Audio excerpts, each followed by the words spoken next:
So amo ni ang frontage. This is supposed to be the road of this Purok Ilang-Ilang. This is supposed to be the roadway, that one, but it is now covered. It has been covered by a house, this house of Nining and Roberto, no? So we're trying to have a fence on the 500 square meters lot. So we're tracing the concrete marks. Migo, mayong aga. Ay, may bukay na buhok mo. So this is the Equipahi concrete mark is still here.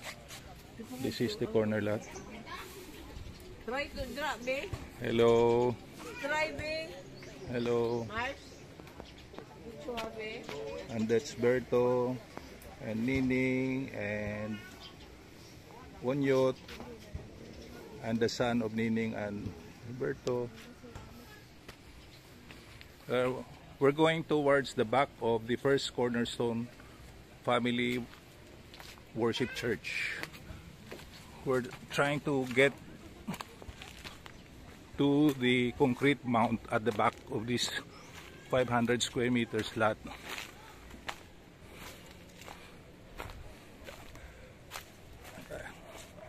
Pasigin na araw, basing punta sining. Oo, na sulod lang ta. Silang abriyanta lang. Aton man nadaluti. So this is now the back portion of the 500 square meter lot, and that building there belongs to the belongs to the First Cornerstone Church. Aradang muhon sa punta. Masulod ta di ah. Okay. At least balanta na nga mo ni siya di. May boundary na ta.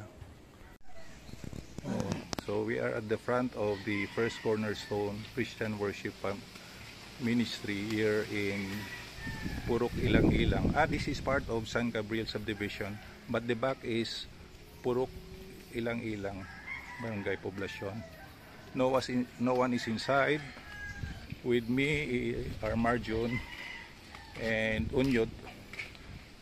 We're going back. So this used to be the parsonage of Pastor Brandon Rubetti and Sister Gigi, but their term has expired last year. So we just decided to get here at the back door.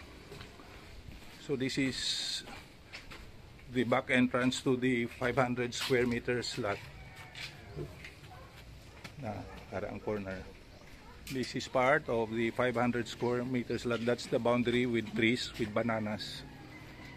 And the plan is to build a perimeter fence on the three sides. Hindi naman na diaguro. Kinan lang kay ari na, no? Oo, dumayo man na. Isang una, hindi pa niya mo ni.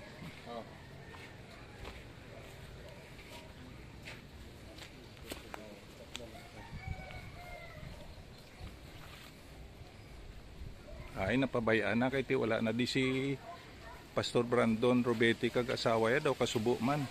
And this church, the new Cornerstone Family Life Ministry, is looking for a pastor to take over.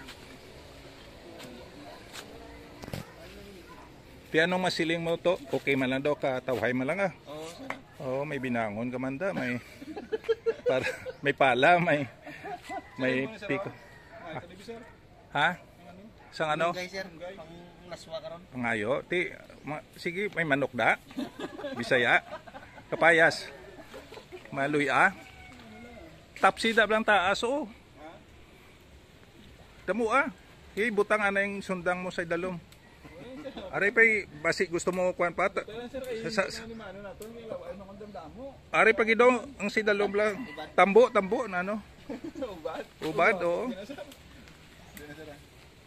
Sige kay pakita ko ni nga ikaw din ang pangwa sang balunggay.